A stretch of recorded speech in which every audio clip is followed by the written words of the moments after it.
Thank you, Mr. Chairman. You know, it's very interesting. It may be rhetoric to some, but I represent the coal fields in Appalachia and Southwest Virginia. We lose jobs on a regular basis over the last couple of years.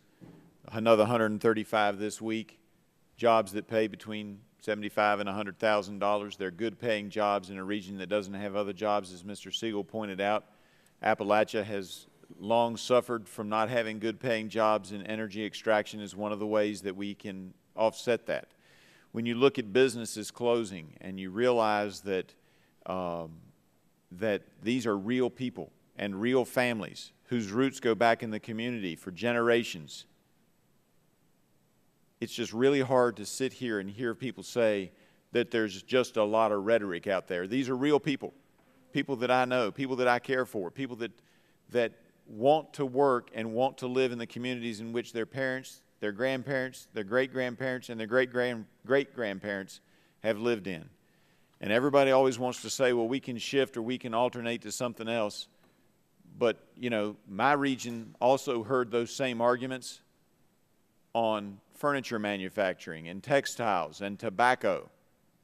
Those were our big industries in the region, along with general agriculture and some other things thrown in. And now, as Dr. Weinstein said earlier, he's not sure whether there's a war on coal. I can assure you there is.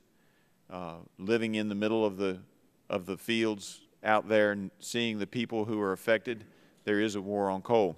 But I would have to ask you, Dr. Weinstein, when you're losing these jobs, that clearly affects the economy of my region. But you indicated, and I think you're correct, that when you put the pressures on coal that have been placed on coal over the last few years, you're going to drive energy costs up. Is that not correct?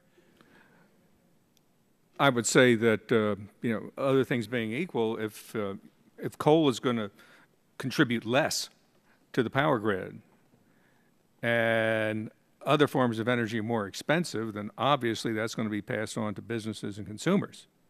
So that's why I argue that that EPA and other regulatory agencies need to proceed with caution, with a rule of reason when promulgating these, you know, the final rules for greenhouse gas emissions. And I would agree. We have to proceed with reason and with caution, and to make sure that we let the science get in front of the regulations and not have the regulations in front of the science. And I couldn't agree with you more, which is why I've supported clean energy technology and clean coal technology, because we have to continue to do the research. But we cannot eliminate coal, which seems to be the goal of this administration, without having that passed on to the consumers. And interestingly, the President said so in his 2008 interview with the San Francisco Chronicle. He said these costs will necessarily be passed on to the consumers.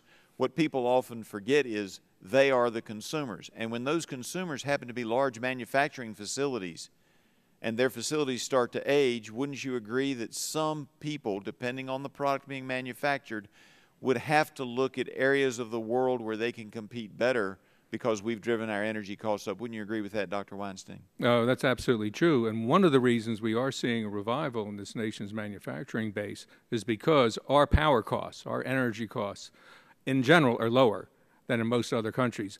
That's one of the reasons that we find companies from Germany, where power costs are so high, moving their operations or expanding in places like Texas and Louisiana. So in a perverse way, that's kind of good for the U.S. Yep. You know, something important hasn't been mentioned today, and that's you would think that the United States is an energy wastrel, but we're not. We have improved energy efficiency more in the United States than in any other country over the last 30 years. Today, we get $1 of economic output with half of the energy input that was required 30 years ago. And we need to keep that in mind. We've made tremendous progress in terms of energy efficiency. And we have, and we can do that and continue to use coal as well. And we should improve on all aspects of our energy, and we should always be looking for ways that we can make it more environmentally friendly. With that, Mr. Clemmer, I would ask, has your group studied the impact of wind on birds? And Mr. Shimkus mentioned earlier the impact with the sound. Have you all studied that impact, the loss of life to numerous species of birds? We're part of the National Wind Coordinating Collaborative that thoroughly researched that issue and found that the impacts on avians from wind turbines are relatively small compared to other things, including fossil fuel development and coal and nuclear plants. And it may be relatively small compared to some other things in you all's opinions, but I would have to say there are some opinions that while agreeing that some fossil fuels have issues as well, wind needs to do better siting, et cetera.